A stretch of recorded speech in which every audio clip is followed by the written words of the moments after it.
¿Qué hacen nuestros hijos cuando no estamos? Más del 90% de la pornografía que hay online muestra violencia contra las mujeres. Y un dato importante es que el primer acceso a contenido explícito en España se ha datado en los 8 años. El tema del grooming, cuando de repente ponen en contacto con ellos perfiles falsos, personas adultas, para luego conseguir esas fotos íntimas. Muchas psicólogas tienen que explicarles que una chica esté pasiva no te está diciendo que tiene ganas de acostarse contigo. ¿Es difícil explicar a un chaval lo que es el consentimiento, a una chavala? No puede haber educación sexual en los colegios porque no le tienes que enseñar a un niño o niña de 10 años a masturbarse. No, evidentemente, pero sí que le puedes hablar de que su vulva, su pene le va a generar sensaciones. Es tanta la responsabilidad cuando entregamos un dispositivo a un menor que no debe ser un regalo. La adicción a los teléfonos móviles bloquea el desarrollo de la parte prefrontal. Cada vez nuestros niños y niñas, os hablo desde infantil, tienen menos lenguaje, van con más retraso de lenguaje. La atención, niños y niñas que no saben expresarse, no tienen oralidad. ¿Sabéis lo que es el pajaporte? Es para controlar el acceso a todas las aplicaciones, ¿no?, de porno principalmente, pero tiene una cara B contra la privacidad del 100% de los Pero usuarios. si la privacidad no existe en ningún ámbito. Si una persona un niño comete una agresión sexual, ya solo es un agresor.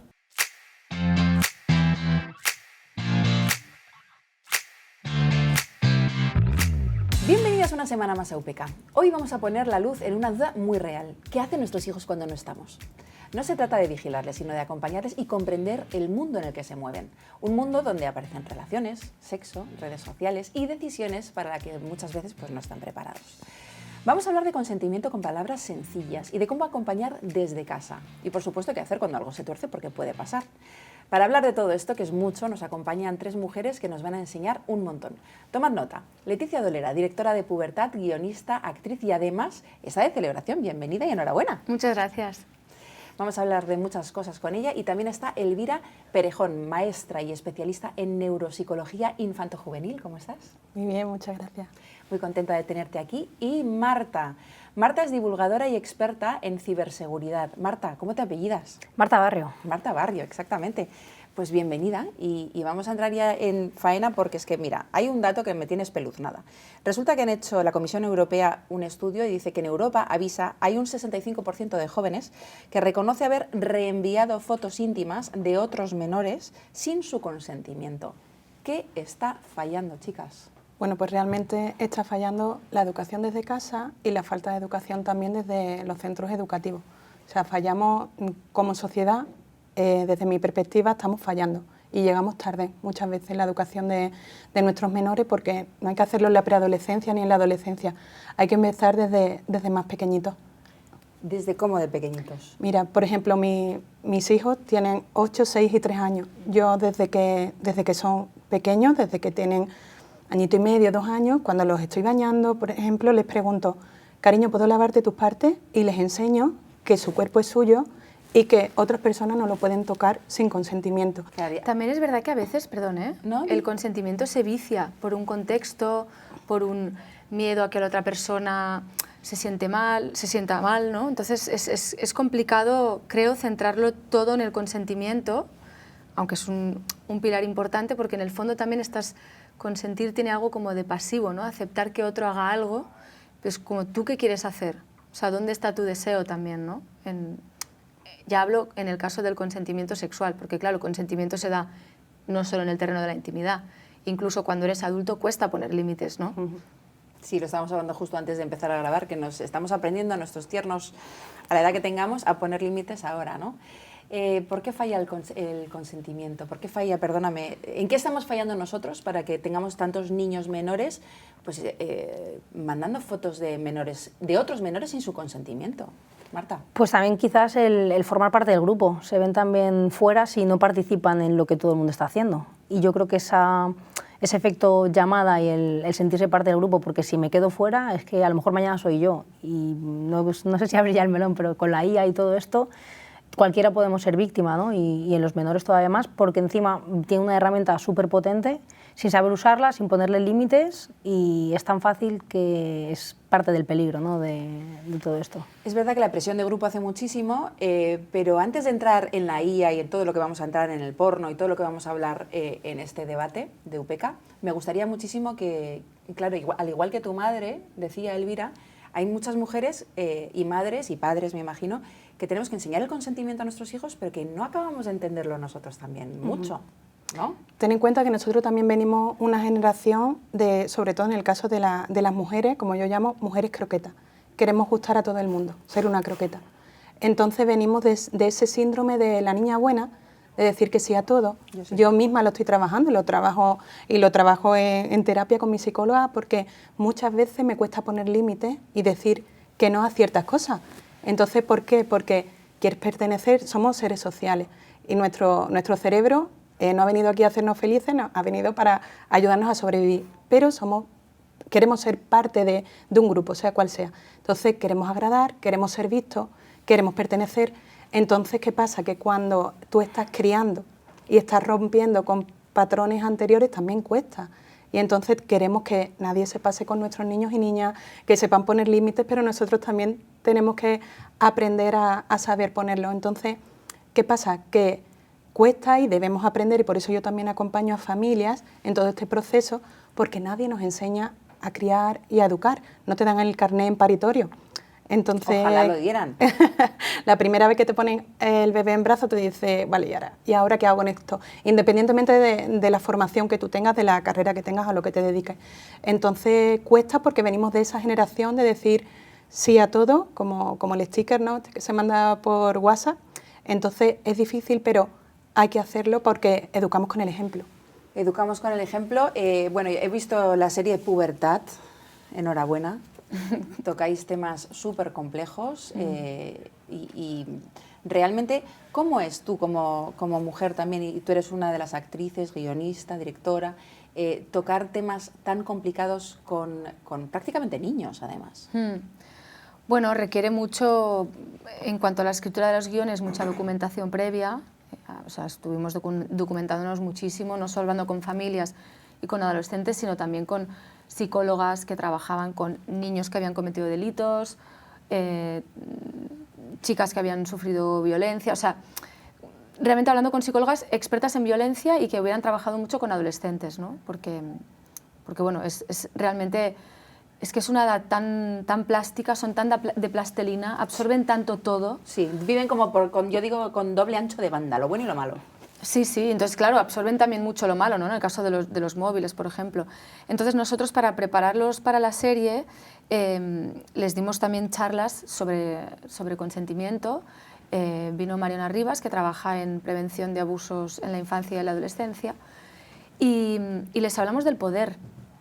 O sea, fue muy interesante ver cómo comprendían que el consentimiento no solo se da en la intimidad sexual, se da también en muchos otros aspectos de la vida, ¿no? Puedes publicar mi foto, ¿no?, por ejemplo. Sí, e incluso en lo laboral, en lo social, o sea, y cómo muchas veces interfiere el poder y cómo en muchas situaciones tú vas a ser quien tenga el poder o va a ser la otra persona quien tenga el poder, y ahí el consentimiento se va a viciar, porque a veces vas a aceptar hacer cosas que a ti no te apetecen por miedo a no pertenecer, miedo al rechazo, miedo a que no te quieran en el fondo, ¿no? Pues si me pasa a mí con 46 años, ¿cómo no te va a pasar Alma de Cántaro con 13, 12? Sí, entonces era muy interesante.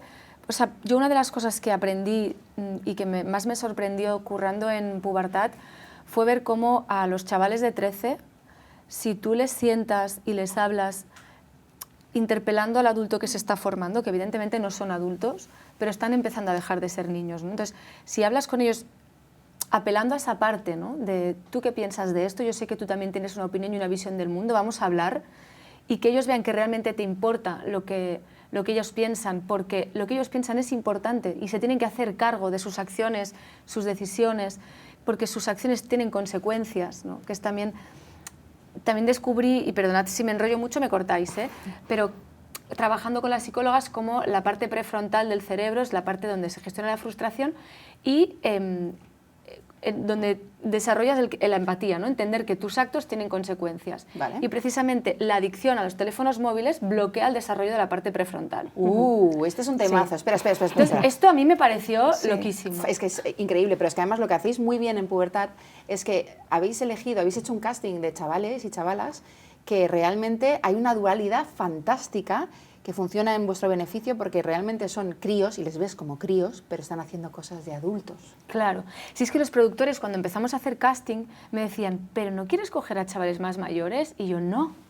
justo al revés. No, claro, es que esta es la edad. Esta es la edad donde están empezando también pues a entrar en contacto con su sexualidad, con su erotismo. Bueno, seguramente ya han entrado antes, porque creo que, o sea, yo por ejemplo como niña, yo ya me tocaba la vulva y en la ducha, o sea, yo notaba sensaciones 11, 12. más pequeñas, sí, incluso ¿no? Con 10 ya podías empezar a notar estas cosas, que está bien hablarlas también con esa edad. Y eso no tiene que ver con, como dicen a veces, no puede haber educación sexual en los colegios porque no le tienes que enseñar a un niño o niña de 10 años a masturbarse. No, evidentemente, pero sí que le puedes hablar de que su vulva, su pene le va a generar sensaciones y que eso es normal y no tiene que tener miedo, lo que tiene que es gestionarlo en la intimidad, ¿no? O sea, eso es muy importante, porque también el hecho de que los niños y niñas vean que cuando hablamos de sexo entra el tabú y entra el miedo, yo creo que también es complejo para ellos de integrar. Y que como adolescente, allá donde ves que tus padres están incómodos, ahí quieres entrar tú y de lleno, por lo menos yo en su día.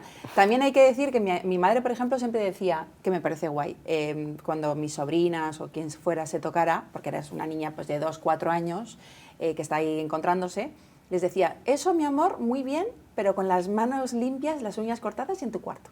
Claro, tú sola, claro. Fíjate cómo son las abuelas. Muy bien. Sí, ¿no? Es Pero muy eso está típico muy en bien, infantil, en esas edades, la exploración, porque están descubriendo su cuerpo, su propia, y les da la risa, y es muy normal. Hay padres y madres que se asustan. Yo los he tenido en tutoría cuando estaba en el aula y es como, Elvira, es que mi hija se toca, y claro, y era como un susto, pero está descubriendo su cuerpo y es importante que lo hablemos con ellos. A mí también mis padres me mandaban de ver, como cuando les preguntaba algo, era como, se echaba las manos a la cabeza. Lo bueno que tenía hermanos mayores y bueno, les preguntaba a ellos porque, ¿qué pasa, Tania? Si nosotros no le damos respuesta en casa, lo van a buscar en otro sitio. Y si le preguntan a Google, a la IA, a ChatGPT, va a ser peor porque les va a enseñar de otra manera. Claro. Y un dato importante es que el primer acceso a contenido explícito en España se ha datado en los 8 años. Bueno, es que yo leí eso, tenía un niño de 8 años, ahora ya tiene casi 10, y fui directa a casa a decir, ¿pero tú sabes lo que es el porno? Y me dijo, ¿qué? No sé lo que es. Y yo, Y dije, caca, la he cagado. Me dice, ¿pero qué es, mamá? Y digo, bueno, pues, ¿sabes cómo la vida real es la vida real y luego están los cómics que lees tú y que es todo como más exagerado, el manga y tal? Me dice, sí, digo, pues esto es la intimidad, que mis hijos saben lo que es el sexo. Entonces le digo, pues es el sexo en la vida real y luego está, digamos, el manga que se llama porno. Se lo expliqué así, no sé si hice bien, pero bueno, es lo que hice. ¿Recomendarías ponerles la serie de pubertad a adolescentes? Sí. Sí, sin duda. De hecho, está pasando algo muy bonito, que me están escribiendo por redes sociales muchas familias que me están diciendo que están viendo la serie con sus hijos en casa y que está abriendo debates y conversaciones que les costaba mucho abrir porque da mucho pudor, porque no quieres hablar de sexualidad con tus padres o madres, y es normal, que por eso también es importante tener otros adultos de referencia cerca, que no sean solo tu padre y tu madre, una tía, una prima, una hermana, ¿no? Y luego me están escribiendo también profesoras y más profesoras, la verdad, más mujeres, también porque me siguen más mujeres que hombres, diciendo que quieren ponerlo en el aula porque sí que, claro, sí que te da herramientas, se tratan muchos temas. Muy importantes. Claro, yo la recomiendo. Se trata el consentimiento, la adicción a los teléfonos móviles, la pornografía y también la familia, o sea, sí, el contexto familiar muy y importante. social, lo importante que es también cuando estás creciendo. Te estaba dando la enhorabuena porque has ganado, por cierto, enhorabuena a la serie, porque ha ganado el Ondas a la mejor serie dramática. Sí. Realmente, además, yo creo que tú como feminista abierta, me imagino que recibirás bastante hate de todo tipo de machirulos y, bueno, en una sociedad patriarcal es lo que hay, ¿no? Pero que te hará especial ilusión que una serie tan bonita como esta, donde te abres realmente, se vea celebrada, ¿no? Sí, la verdad que bueno, estoy contentísima porque además, bueno, era una serie compleja porque por un lado tratas de los menores, que son la parte más vulnerable de nuestra sociedad, y luego también en la parte adulta también hablaba del terreno de los grises, ¿no? En cuanto a la intimidad sexual, al consentimiento, al deseo, esos terrenos donde no estarías en el terreno del delito, pero sí del malestar, porque ahora parece que todo es o delito o nada, ¿no? O delito o deseo.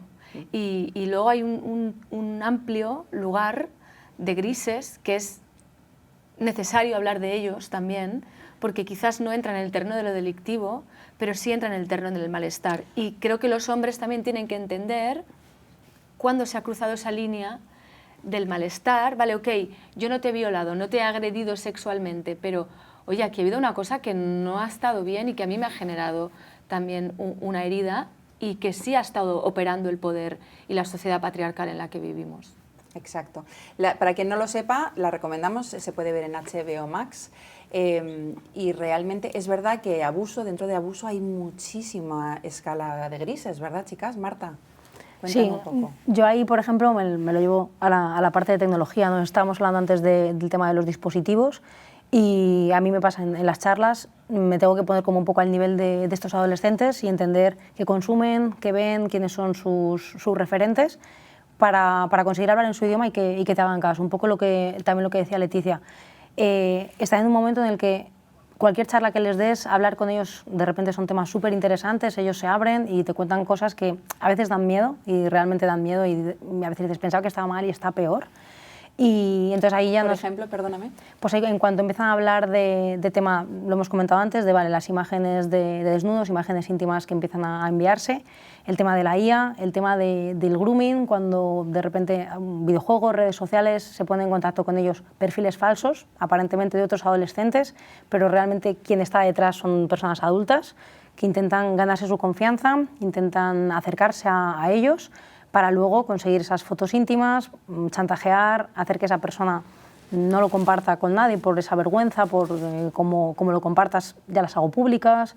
Entonces hay una serie también de... ¿Chantajes? Sí, totalmente chantajes que a los menores les hace o entrar en el ciclo y seguir mandando ese tipo de fotos, no decírselo a nadie, por supuesto, ya ni a padres, ni a profesores, ni a esas personas mayores, adultas que les podrían echar una mano, por la vergüenza, por el de repente se va a hacer público todas estas fotos que yo he mandado, como las he mandado yo, las he mandado con mi consentimiento, muy cogido entre comillas, porque me han obligado, pero claro, yo he caído ahí para evitar que se hagan públicas 100%, porque se las vas a mandar a mis amigos. Como, por ejemplo, me sigues en Instagram, sabes a quién sigo, les vas a mandar mis fotos que yo te he mandado. Luego hay capturas y una vez que mandas una foto por internet pierdes el control de ella y al final se basa en lo mismo, en volver a educar y a dar ese conocimiento. Bueno, y a ellos. ahora con la IA también te hacen, o sea, que está pasando en... El deepfake. Sí, exacto, en institutos como forma de bullying, hacer vídeos porno con caras de compañeras de clase. Eso Acaba de haber en España la primera sentencia, por cierto, unos niños que habían cogido las fotos de sus compañeras de clase y habían hecho deepfakes, o sea, fotos de desnudos, pues eso, ficticios, hechos con la inteligencia artificial. Y por fin se les ha multado. Bueno, vamos avanzando poco a poco. Ya sabéis que las leyes siempre van un poquito más lentas que la realidad y en este caso la inteligencia artificial. Todo esto existe, pero yo quiero saber, los adolescentes, tú que hablas mucho con ellos, tú que también has tratado, bueno, las tres, ¿qué les preocupa realmente? Lo que más les preocupa. A nivel un poquito de estos temas es el que alguien se entere de que están haciendo X cosas, pues compartiendo fotos, etcétera, y salga del círculo de confianza. Pues si son pareja, su novia, y se lo mandan, es como confían en que se va a quedar ahí, algo que tampoco deberían, confían en aplicaciones de, no, esta foto solo se puede ver una vez y desaparece, se creen que desaparece, porque falta toda esa educación de cómo funcionan las tecnologías. Tenemos herramientas súper potentes en el bolsillo, los niños las tienen desde muy pronto, desde antes de ser capaces de utilizarlas, sin conocer las consecuencias. Ya estamos hablando de redes sociales, de dispositivos móviles, de que si encima intentas prohibirlo, cuando alguien te dice que no puedes hacer algo, lo prohibido quieres hacerlo. se hace deseable. ¿Quieres hacerlo ellos no más? están educados en la huella digital. Y también, Marta, yo creo que es importante conocer el neurodesarrollo de estos prepubertosos, ¿no? Como también le llamamos, y de los adolescentes a nivel cerebral. Hablabas antes del tema de la corteza prefrontal, y es que la corteza prefrontal no se desarrolla hasta 25 o 30 años. O sea, estamos hablando que es que realmente muchas cosas. no pueden, o sea, van a tomar malas decisiones, hablando feamente, van a cagarla, pero esto no hay que trabajarlo en la preadolescencia ni en la adolescencia, tenemos que irnos un poquito antes, sobre todo cuando ellos tomen malas decisiones, que para eso está la vida, para aprender, tienen que tener la confianza suficiente de poder contárselo a su familia, a mamá, a papá, a una tía, quien sea de confianza, y decirle, cariño, cuéntamelo, no te voy a juzgar, te voy a escuchar y te voy a ayudar. Tienen que perder ese miedo a poder contarnos las cosas y a tener confianza en nosotros para ayudarlos, porque muchas veces pensamos que, ay, me da miedo que mi hijo o mi hija sea la víctima, pero si tu hijo o tu hija es el agresor, es el que ha...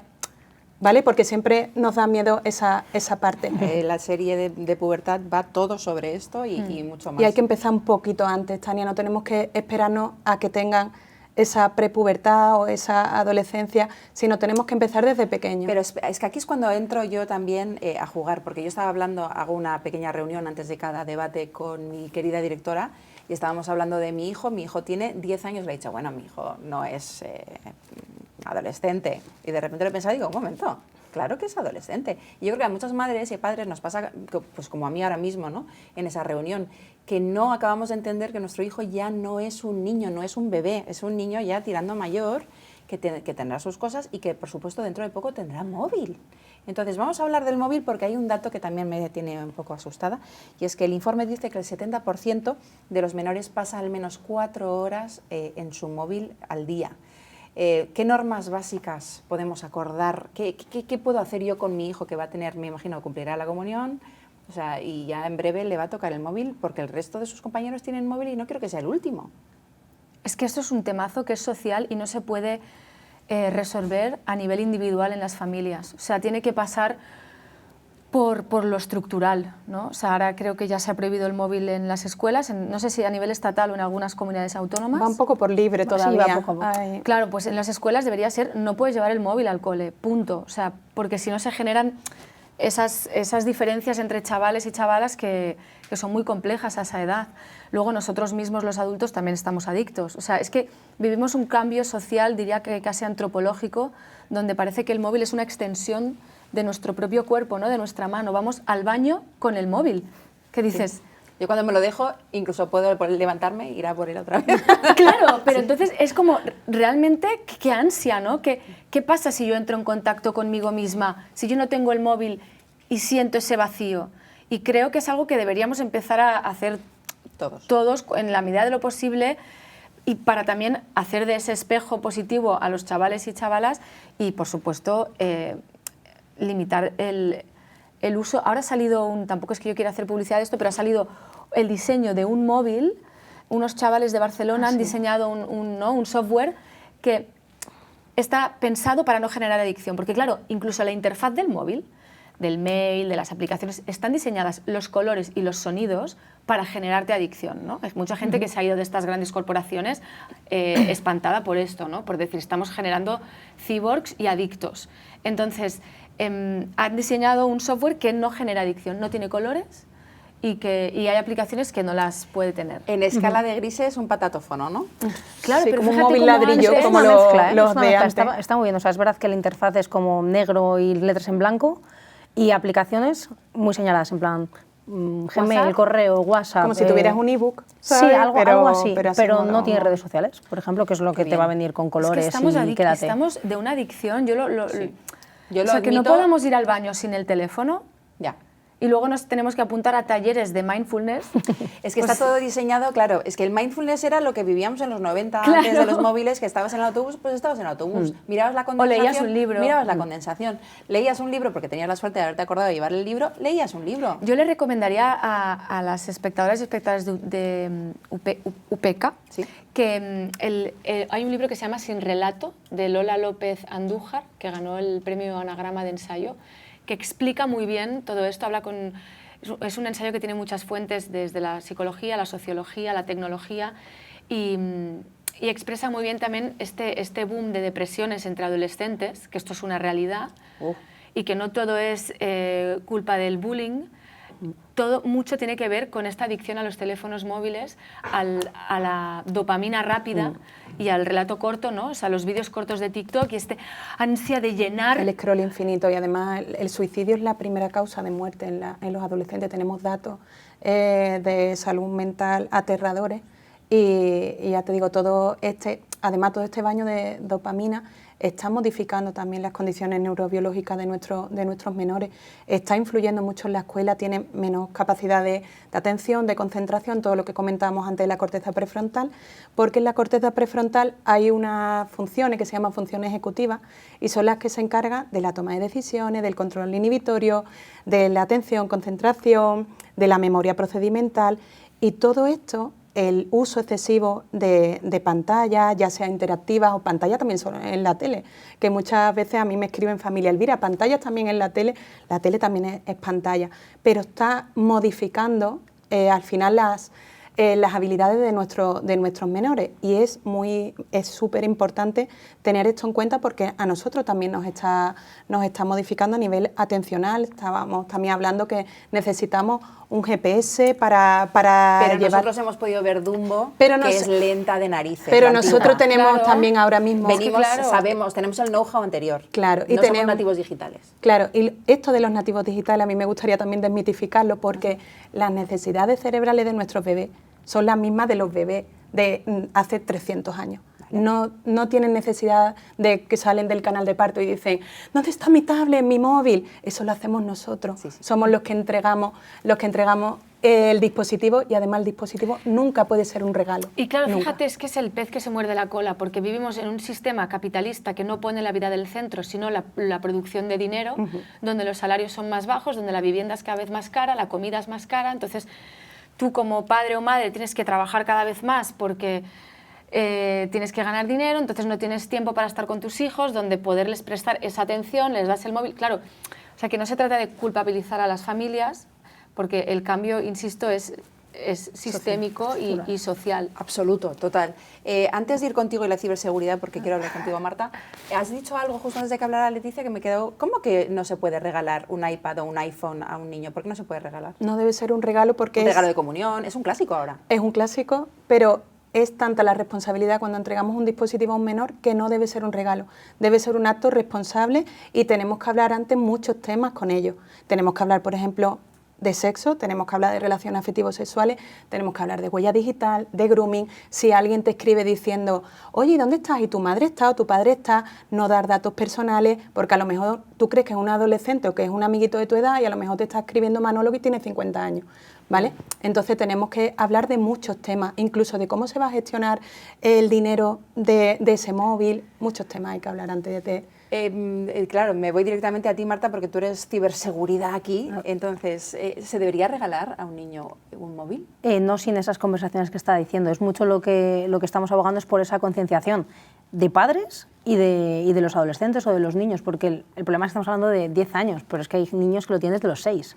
Ay, qué horror. Y no estamos hablando de es que si ya se lo has un regalado, móvil ¿qué y tal. haces? Es que Sí, tienes muchos un padres iPhone. que nos estarán viendo sí. y dirán, vale, muy bien, todo eso está muy bien, pero si ya se lo has regalado o se lo ha regalado el abuelo, me da igual. Pues lo primero, me formo yo y saber qué es realmente lo que le han regalado, que decimos un móvil y ya está, pero estos smartphones son herramientas súper potentes. Realmente, ¿qué tiene mi hijo o mi hija en sus manos? ¿Qué se puede hacer con ello y qué puedo hacer yo para que él tenga un uso responsable? Entonces, lo primero, me formo yo, me entero de muchas cosas y entonces me llevaré las manos a la cabeza, pero ya está hecho, entonces vamos a intentar que no pase nada, vamos a intentar que se puede. Ahora ya conciencio a mi hijo, a mi hija, les pongo esas conversaciones que pueden ser incómodas algunas, otras van a ser súper fáciles. Pero para bajarlo un poco a tierra, 3 reglas básicas que les podamos poner en plan de, mira, yo qué sé, voy a tener tu contraseña, voy a leer tu móvil, vas a hacer un contrato de horas de uso, sitios donde se usa, sitios donde se carga, mamá tiene acceso. O sea, Lo primero, el tiempo de uso. Hay que restringir un poco el tiempo de uso. De hecho, si cualquier persona que esté viendo ahora el podcast se va a su móvil y se va al tiempo de uso, al tiempo de uso que tiene el dispositivo, probablemente se sorprenda, porque no es consciente de todas las horas que pasa al día. 8 horas yo. Y los niños 4, que acabamos de leerlo, o sea, qué barbaridad. Sí, no, y yo estaré en las 8, por mucho que me intente engañar de que mucha parte es trabajo. Pero no, aquí hay tiempo perdido y es muchísimo. Si lo hacemos nosotros con todo el conocimiento, toda la parte previa a la era digital, ¿qué no van a hacer ellos? Que se lo estamos poniendo en las manos porque vamos a salir a cenar, te pongo el móvil, tú estás tranquilito, calladito, no das guerra y nosotros mientras comemos fuera. claro, es muy hacemos todos fácil. esto, ¿eh? Exacto, o sea, no es por criticar a nadie, me refiero, es algo que hace todo el Sí, mundo prácticamente. no estamos juzgando. Sí, exacto. Pero es como, sé consciente de lo que va a traer detrás, porque luego va a traer pataletas cuando se lo quites, va a traer otra serie de problemas. Pero cuando ya lo entregas y es, toma, este dispositivo es tuyo, lo primero sería el tiempo de uso. Las aplicaciones permitidas, la cuenta de compra de aplicaciones no sería la misma que la cuenta del hijo. O sea, al final hay casos de, por un videojuego empiezas a comprar extras de repente, 1000 y pico euros en la tarjeta de los padres. Qué alegría, ¿no? Sí, unos skins, un no sé qué, y es que claro, quiero el mejor personaje con las mejores armas, los mejores trajes, porque el están mejor todo. diseñados como para ser Siguiente, eso ¿sabe? es. Para generar Tenemos esa que adicción. empezar a ver los móviles como una droga y como algo realmente nocivo, porque nos refugiamos en, pero mira la utilidad que tiene, ¿no? Mira la IA, todo lo bueno que tiene. Bueno, pues al final esta IA, todo lo bueno que tiene, te está cambiando tu propio cerebro y te va a hacer cada vez más tonto, más tonta. Entonces, creo que tenemos que cambiar esa visión, ¿no? También a nivel cultural, de ver el móvil como una raya de cocaína. Voy a preguntarte cuántas horas pasas tú al móvil, Leticia. Pues Varela. ayer me salió y dije, no, 4. Me parecieron un montón. Pues me parece Pues muy me parece pocas. que está bien. Bueno, antes eran 5 y yo misma me tal, pero quiero ir a menos, porque, por ejemplo, cuando me quité la red social Twitter, bajó el consumo, bajó la ansiedad y volví a la lectura. Y realmente la lectura de un libro, o sea, te hace, aparte de que estás en contacto contigo misma, ¿no? O sea, que te tranquiliza incluso, y las reflexiones a las que puedes llegar en el pensamiento largo y complejo no son las que puedes llegar en un vídeo de TikTok. Y te cuentas un cuento. Al igual que muchas madres cuando acostamos a los niños nos ponemos cualquier plataforma para que nos cuenten un cuento, si tienes energía, el contarte tú misma un cuento, el leerlo es que con en tus voces. En el libro este Sin relato, que insisto en recomendar, habla de cómo los chavales han perdido la capacidad de relatarse a sí mismos. Porque tú cuando puedes relatar una historia, un cuento, también te puedes contar a ti mismo. ¿Hoy qué me ha pasado? ¿Por qué estoy triste? Hoy me he sentido así y entonces me ha pasado esto. Esta cosa tan básica, De esta escuchar tu propia capacidad voz, claro. de relatarte a ti misma y poder contar a un amigo o a una amiga lo que te pasa, también se está perdiendo, se está atrofiando. Entonces, a veces es como, no seamos alarmistas. Bueno, Es que pues eso yo creo que sí. lo cuenta también el profesorado, cuando yo acompaño en formaciones a los profesionales de la educación. Es una cosa que asusta, porque cada vez nuestros niños y niñas, o sea, os hablo desde infantil, Sí. tienen menos lenguaje, van con más retraso de lenguaje, entonces todo esto se retroalimenta, la lista de espera para atender a estos niños y niñas cada vez es mayor, la atención, después tenemos en la etapa de esta preadolescencia y de la adolescencia, niños y niñas que no saben expresarse, no tienen oralidad, porque no están entrenando en la vida real, están entrenando todas esas capacidades en Claro, porque pantalla. tú ves la Lo de pantalla random, y eres cringe, pasivo. 6-7, Tú al que se ver llama ahora vídeos 6-7. eres pasivo. Claro, A mí o sea, ahora hay niños que ven en YouTube a otros niños jugar. sí. Mi hijo, Sí. porque como no le compro ninguna máquina, está todo el No, día viendo cómo juegan los demás. pero no jugar de videojuegos rollo gamer, sino incluso jugar con muñecos. Cuando Bueno, lo interesante los es, yo tengo este unboxing, ¿no? Y muñeco, estas cosas. este muñeco habla, le voy a poner un diálogo a este otro, claro. ¿sabes? Como, Y sobre todo también la mentira de las aplicaciones educativas. De, no, Elvira, yo es que le pongo aplicaciones educativas y hace un puzzle y colorea en la tablet.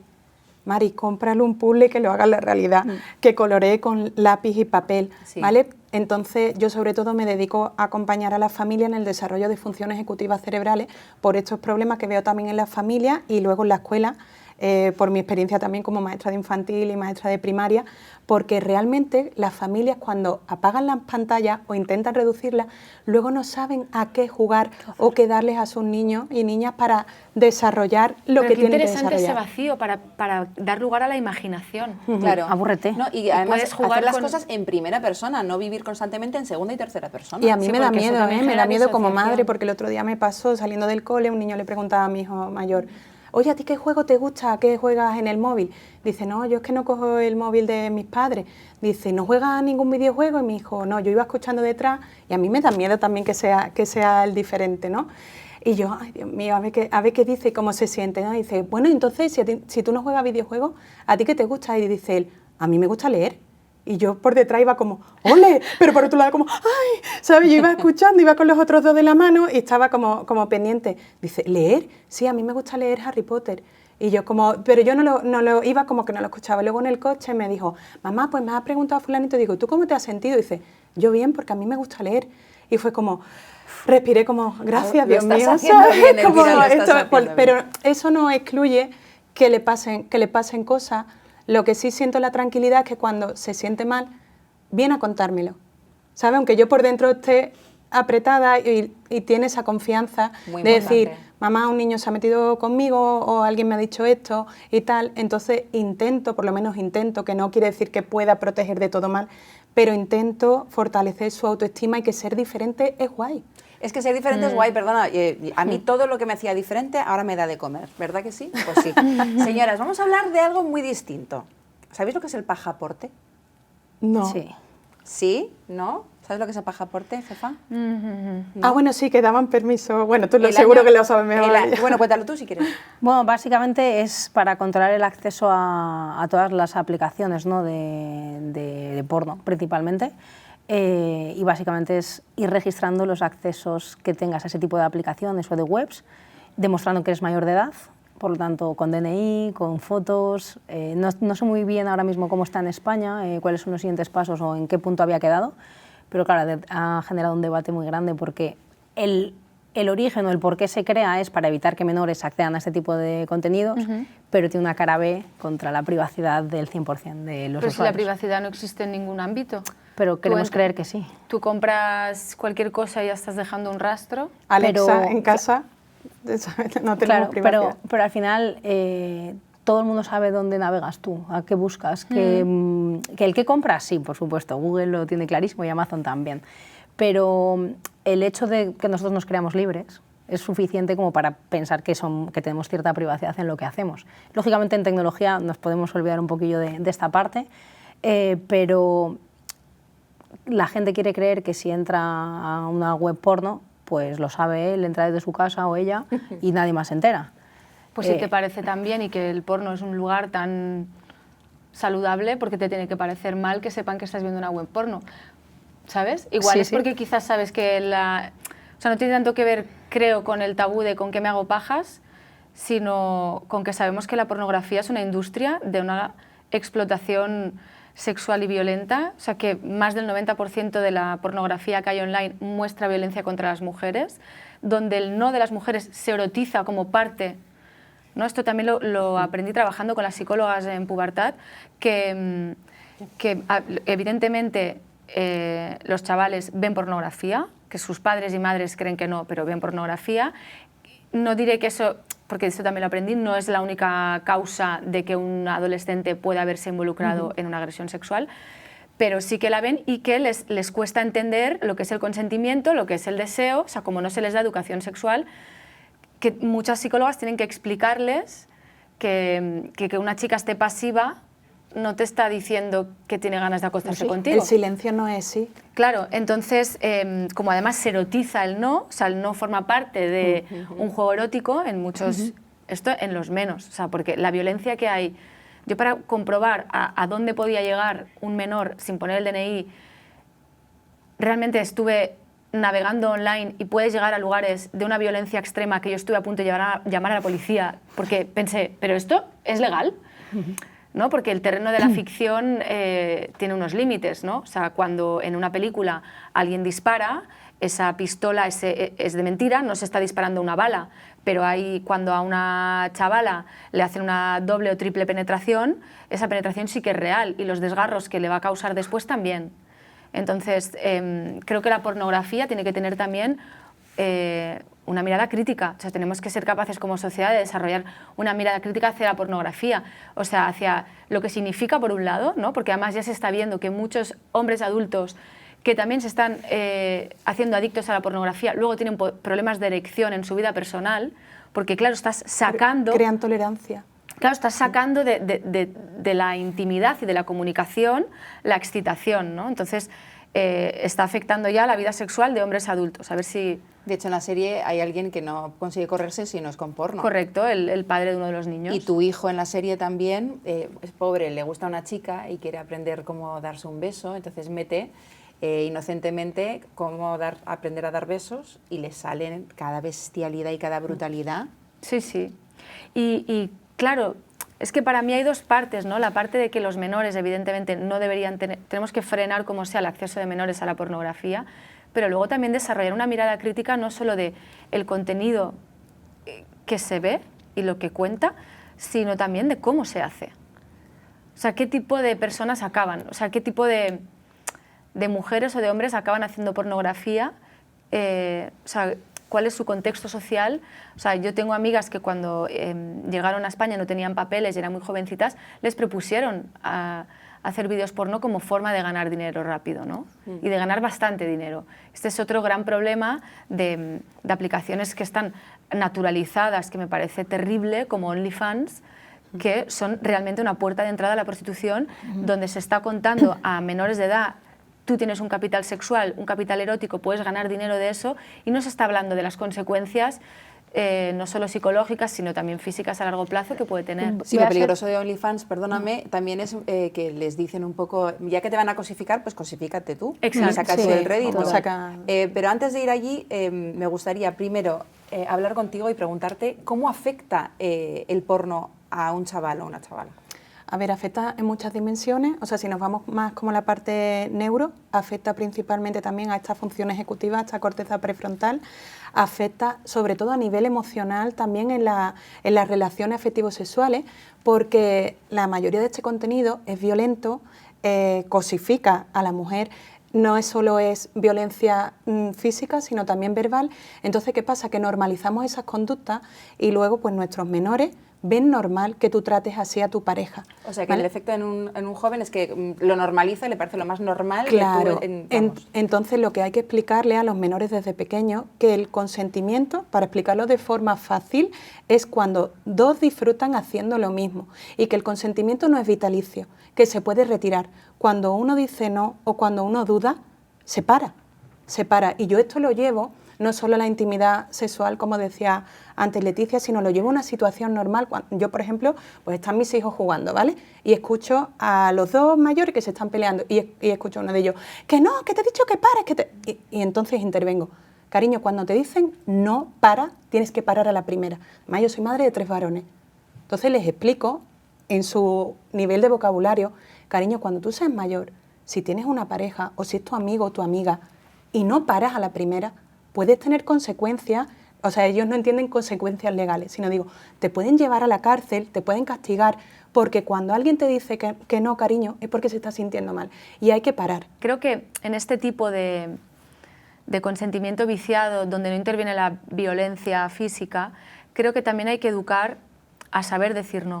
O sea, que no hay solo que poner toda la responsabilidad, que por supuesto hay que ponerla en la persona que está insistiendo, sino también empoderar en cierto modo a la otra parte, ¿no? Y decir, puedes decir no. Es una opción, el decir que no. Sí, pero me gustó mucho porque yo publiqué esto en Stories y bastante gente me dijo o que ya lo había visto o que se lo habían puesto en el colegio. Y pensé, mira, porque si tienes la mala suerte de que en casa no te hablan porque tus padres son pudorosos y demás, qué bien que el cole venga y te diga, mira, esto es el consentimiento. Y de una manera tan llana y tan alegre, entre comillas. Es que, mira, Tania, hay muchos detalles sencillos en el día a día. Mi hijo mayor no le gusta dar besos. Yo digo, este niño es de pandemia. No le gusta dar besos y muchas veces cuando llega a casa de los abuelos, antes, yo primero ponía los límites. Yo, por ejemplo, ya os digo que mi suegro, mis padres, con todo el cariño del mundo, Gordi, dame un besito. Pues como no me des el beso, no te voy a dar que tengo un huevo Kinder, que tengo un chocolate. Entonces al principio yo ponía los límites. Mira, no le apetece dar besos. Y yo le hablaba con él y digo, Gordi, si quieres hacer chocar el codo, dar un abrazo, no le gusta dar besos.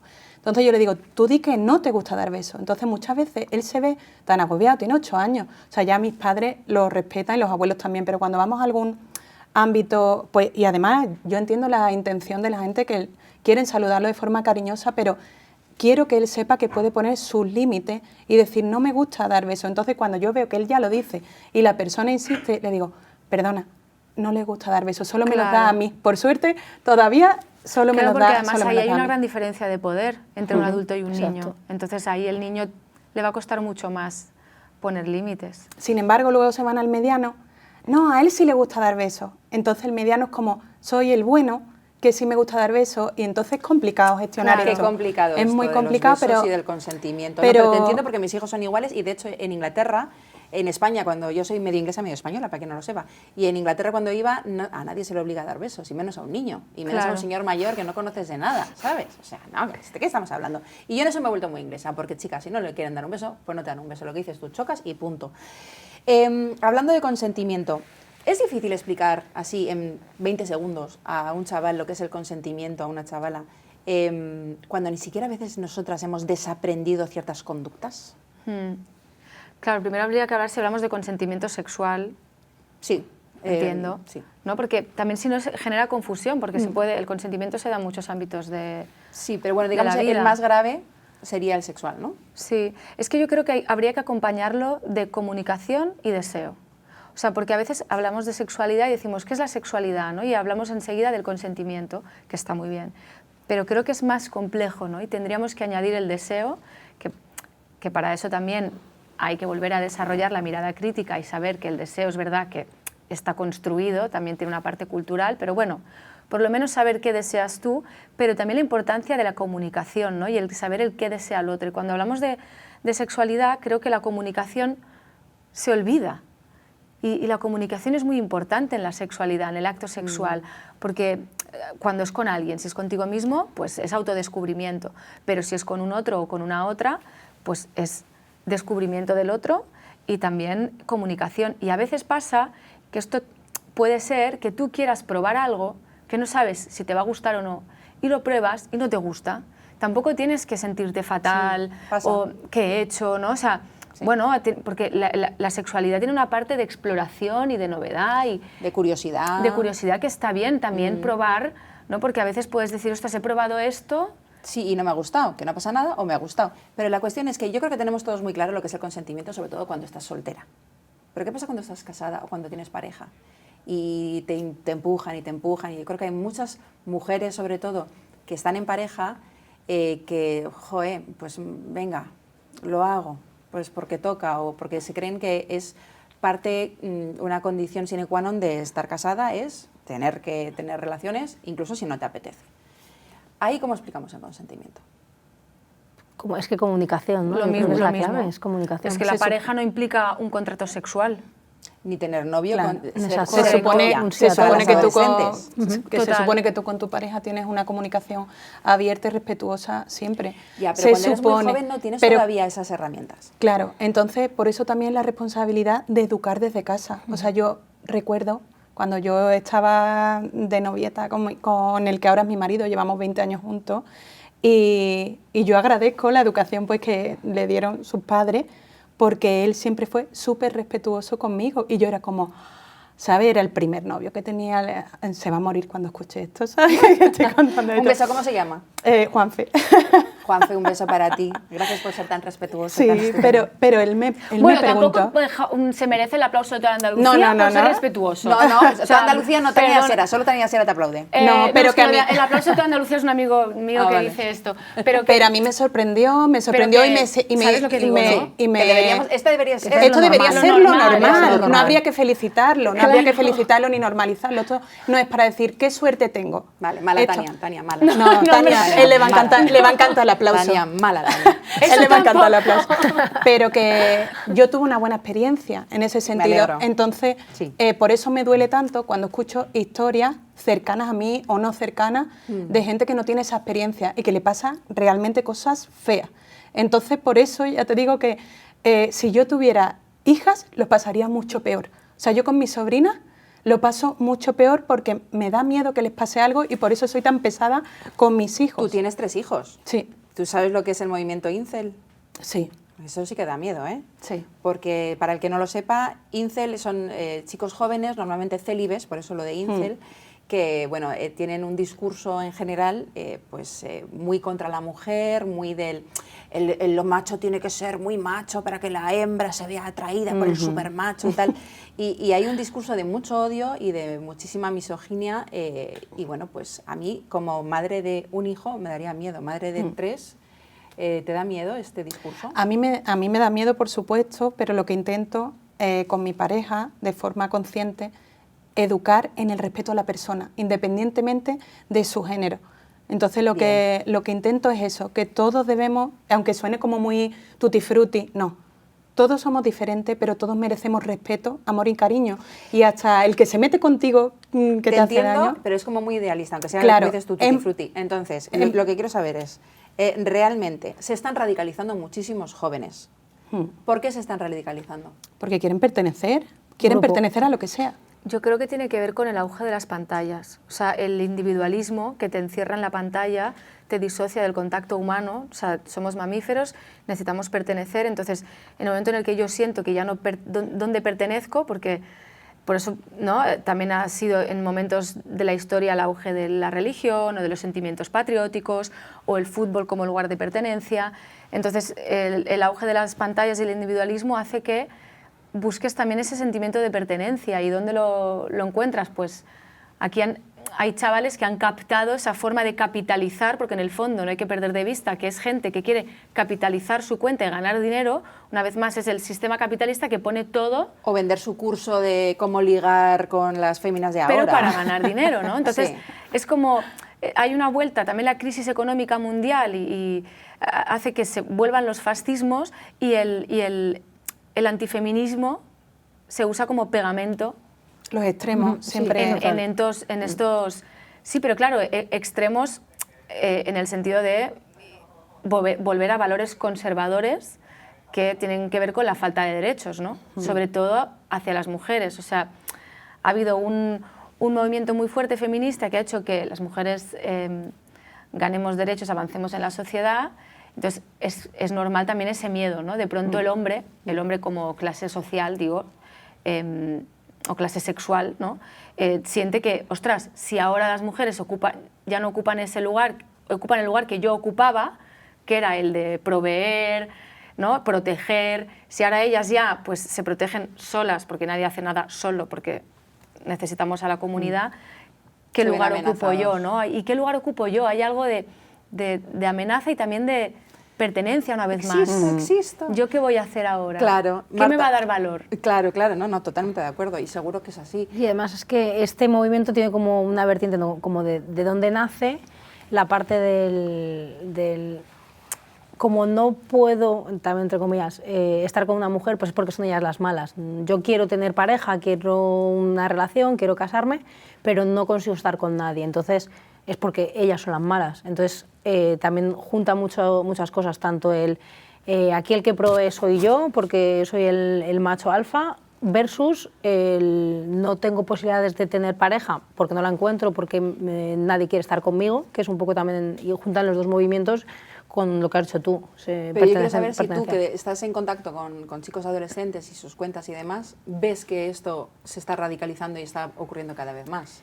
Por suerte no, o no detectado tan fácil como otras cosas que sí que vemos ejemplos de esto sí que está pasando más, ¿no? Todo lo que decíamos antes del grooming, mucha gente tiene contacto con desconocidos que cree que son compañeros o gente de su edad, pero esta parte de incel yo no lo he visto todavía tan creciendo. Hace poco vi un estudio también por redes sociales que decía que es más fácil que te toque el euromillón, para que te hagas una idea, que toparte con un monstruo en la calle para tus hijos, por ejemplo. ¿Sería igual para encontrarte un monstruo en las redes? No, es que es muy fácil. El monstruo en las redes sería el reintegro. Entonces está ahí, está a la vuelta de la esquina, no sabes dónde. Y puede estar a miles de kilómetros o en la calle de enfrente o en el mismo bloque. O sea, es que no sabes dónde, o incluso en el núcleo cercano. Claro, es que en la vida real estamos, pues eso, además en las familias españolas que tenemos tíos, primos, hay un montón de gente, o sea, pero realmente es verdad que en las redes sociales hay muchos recovecos oscuros donde puedes esconderte, y hoy en día con los filtros y demás, Es verdad que podría ser cualquiera quien está hablando con tus hijos, jugando a videojuegos, diciendo, pues eso, soy un niño de 8 años. Yo creo que respecto a esto del consentimiento y el abuso sexual en menores, que claro, un niño o una niña puede acabar diciendo sí porque le estaban ofreciendo una piruleta, ¿no? Y me voy al ejemplo de la piruleta porque es el más sencillo, pero bueno. Entonces el niño o la niña puede sentir que él dijo sí.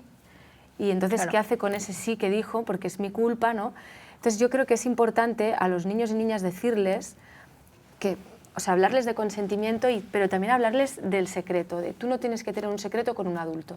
O sea, si tú haces algo, por el motivo que sea, porque al final en realidad es porque el adulto le ha manipulado, y luego te sientes mal o tal, o da igual, o no sabes cómo te sientes, pero el adulto te está diciendo no se lo digas a mamá o a papá, ahí es donde tienes que contarlo, ¿sabes? Y avisarle de, y yo no te voy a castigar y yo no te voy a juzgar. O sea, Claro. es importante que un niño no tiene secretos con confianza. adultos. Yo siempre le digo a mis hijos, si alguien te dice que esto es un secreto y que no se lo cuentes a mamá y a papá, es porque no quiere hacer nada bueno contigo. ¿Sabes? Soy así de extrema. Yo siempre les digo que diciéndoles. ningún adulto necesita tu ayuda. Eso Es verdad, sí, sí, sí. es Ningún verdad. adulto necesita tu ayuda. Si te están Eso es pidiendo brutal. ayuda, amor, algo quieren.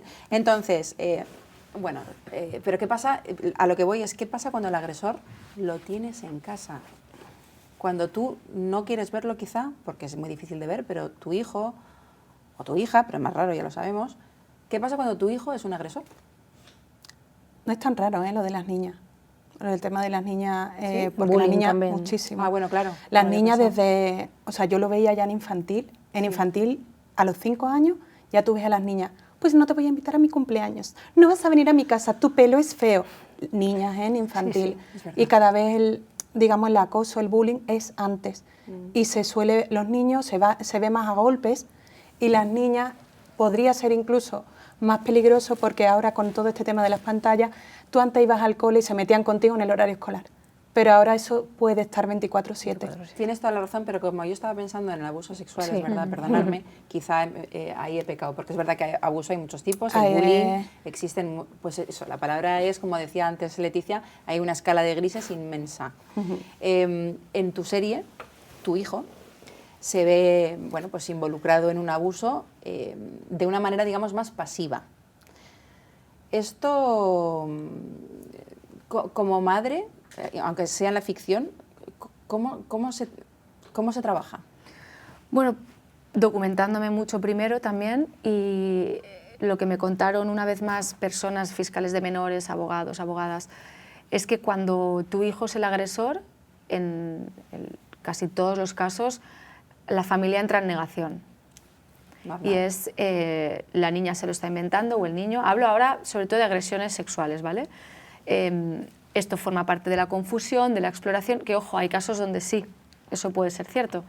Entonces se entra mucho en negación y en proteger a tu hijo porque no eres capaz de imaginar que ese niño bonito, inocente, haya podido hacer algo así, ¿no? Entonces, para mí hay como muchas cosas a reflexionar.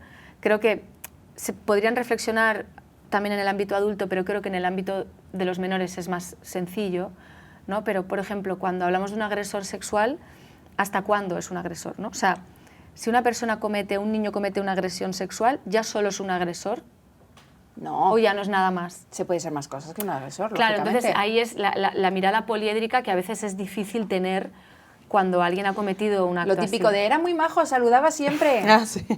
Bueno, y es que es verdad, ¿sabes? Es que es así de complejo, pero las personas que cometen agresiones sexuales no son extraterrestres que vienen en una nave espacial, que no conocen a nadie, cometen la agresión y se van. Son gente de nuestro entorno a la que podemos querer. Y porque una persona de tu entorno haya cometido una agresión sexual, y esto que decir, pues es difícil, pero tú no dejas de quererle. O sea, el amor, todos los recuerdos, toda la vida compartida no desaparece, ¿no? También por eso la violencia machista es tan difícil de detectar o de salir de esos ciclos, ¿no? Porque es alguien a quien tú quieres. Entonces, para mí fue muy importante el descubrimiento de la justicia restaurativa. O sea, ¿Qué es eso? me pone la piel de gallina. Pues es una herramienta que se usa en el sistema judicial, pero también en el extrajudicial, que pone a la víctima en el centro y entiende que cuando hay una agresión o un conflicto, no solo se ve afectada la víctima, sino también el entorno, ¿no? O sea, por ejemplo, muchas niñas o mujeres no denuncian agresiones sexuales por miedo a destruir un entorno, ¿no? Porque este es el hijo de no sé quién, se va, ¿no? Los amigos, siempre la familia. Es más complicado, sí. Entonces, la justicia restaurativa es un proceso que pone en el centro a la víctima y no se centra solamente en el punitivismo, no es que lo niegue, pero que no solamente se centra en eso, sino que se centra en qué puede necesitar la víctima para sentirse reparada. Evidentemente es una justicia donde no solo intervienen abogados o fiscales, también psicólogos y psicólogas. Se trabaja con la víctima qué necesita para sentirse reparada y con los agresores se trabaja el que reconozcan, o sea, la justicia restaurativa, perdón si me lo explico caótico, se da si los agresores entienden, aceptan los hechos. Si no, no se puede dar una restauración o una reparación. Primero tú tienes que aceptar que has cometido o todo o parte del delito y del daño, ¿no? Entonces, los agresores reconocen el dolor de la otra persona, que eso es muy importante también para sanar y para reparar. La víctima dice que necesita. Necesito que me digas por qué lo has hecho, necesito que me prometas que no lo volverás a hacer, necesito que hagas un curso X. Además de lo que la justicia te pueda decir que tienes que hacer, ¿no? O sea, y luego el entorno también forma parte de todo este proceso y también dice cómo se ha sentido. Y todas las partes implicadas, incluidos los agresores, dicen cómo se han sentido en todo esto que ha sucedido. Entonces, entiendo que hay delitos para los que es complejo ponerla en práctica, pero sí que está demostrado, sobre todo en menores, que es muy reparadora. Porque los menores están en desarrollo, eso es lo maravilloso y quizás lo más trágico también, ¿no? Que pues, se puede ver truncada una vida muy joven, pues por un error, incluso sin decir mucho sobre tu serie, pero hay alguien que si eres pasivo y no ayudas a una víctima cuando se están sucediendo los hechos, también eres parte del problema. Entonces, como en el bullying. Como en el bullying, exacto. Pero al ser niños, como estabais diciendo vosotras que sabéis más de estas cosas, que todavía no tienen la corteza prefrontal desarrollada al 100%, pues hay también como espacio de crédito para la esperanza, ¿no? Que puede haber cambios dentro de su comportamiento. Así es, no debemos etiquetarlo, ¿no? Y nunca, el amor debe ser incondicional para nuestros niños porque van a cometer errores, igual que los cometimos nosotros. Porque realmente esa infancia, esa adolescencia es como si fuera el ensayo, ¿no? Para luego tú soltarlo en la jungla de la sociedad y van a fastidiarla. O sea, yo también cometí errores, mis hermanos y todo el atrás, porque estamos aprendiendo, para eso estamos los adultos, para acompañar, para intentar corregir, para dar esa confianza de poder contarlo sin temor, porque todo el mundo hemos dicho, verá cómo se entere mi madre, verá cómo se entere mi padre, todo el mundo hemos dicho eso. Entonces siempre hay esperanza y lo bueno que nuestro cerebro es neuroplástico. ¿Qué quiere decir eso? Que se adapta a las circunstancias. Entonces, es como si tú de repente, tú lo voy a llevar al terreno de la alimentación.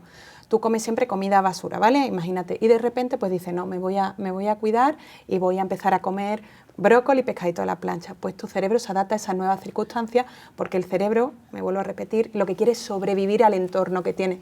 Entonces, un niño o una niña, aun habiendo cometido X error, habiendo reenviado o habiendo guardado silencio, puede seguir aprendiendo. Igual que muchos de los oyentes que tenemos hoy, seguro que están aprendiendo y están apuntándose muchas cositas.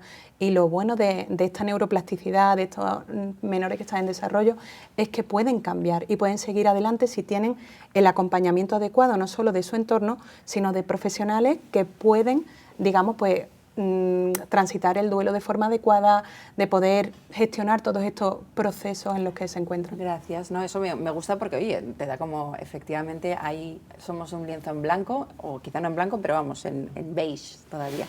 Bueno, tenemos que ir acabando, pero me gustaría preguntarte a ti, Marta, ¿cuáles son las señales de peligro? Si tú ves que tu hijo hace esto, esto y esto, ojo, peligro. Bueno, aquí un poquito relacionado con lo que hemos estado tratando, con la parte del uso del dispositivo. Sí.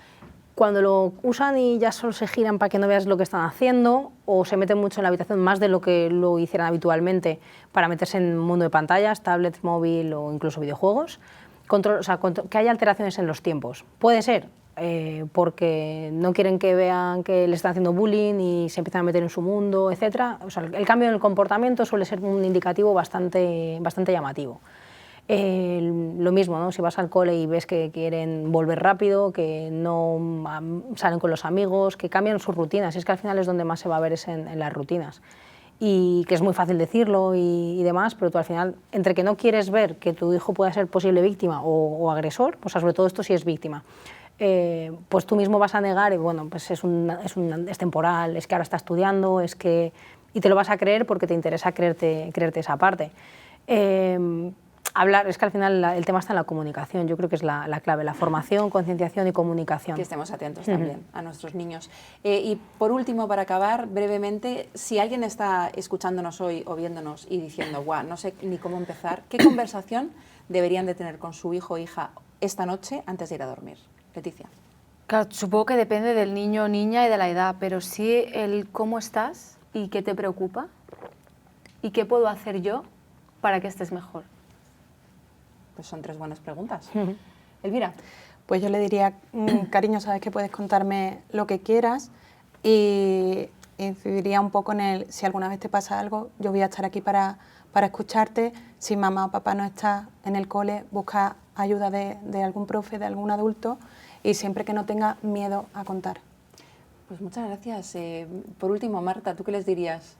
Yo después de esas 2 conversaciones que creo que son bastante importantes, empezaré a guardar un poquito de tiempo de calidad semanal para hacer unos pequeños checks y revisar que las aplicaciones que tiene el móvil son las que tienen que tener, en el sentido de que no se hayan descargado cosas raras, seguir concienciándose juntos y conociendo un poco el uso del dispositivo que hacen los menores.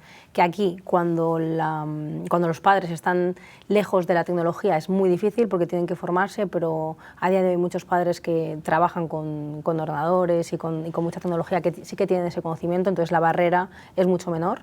Entonces, que tengan esa comunicación, tanto en el cómo estás como en el qué dispositivos usas y un poquito los peligros que hay ahí. Ahora ya me has hecho picar la curiosidad como madre que soy. ¿Qué aplicación es la que debería saltar las señales de alarma? ¿Alguna? ¿Sí? No, o sea, en plan, ¿tú permites que tengan redes sociales, que tengan Instagram, que tengan TikTok? No. Pues si las tienen, mal. O sea, ahí tienes que ver. Entiendo que tengan WhatsApp pues va a ser lo más común. Los colegios e institutos ahora tienen muchas aplicaciones, lo mismo.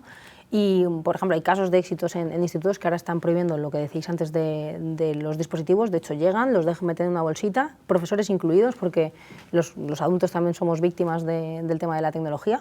Y se están recuperando conexiones, se están recuperando ese juego, se están recuperando un poquito de esa imaginación y de aburrirse y buscar opciones y alternativas.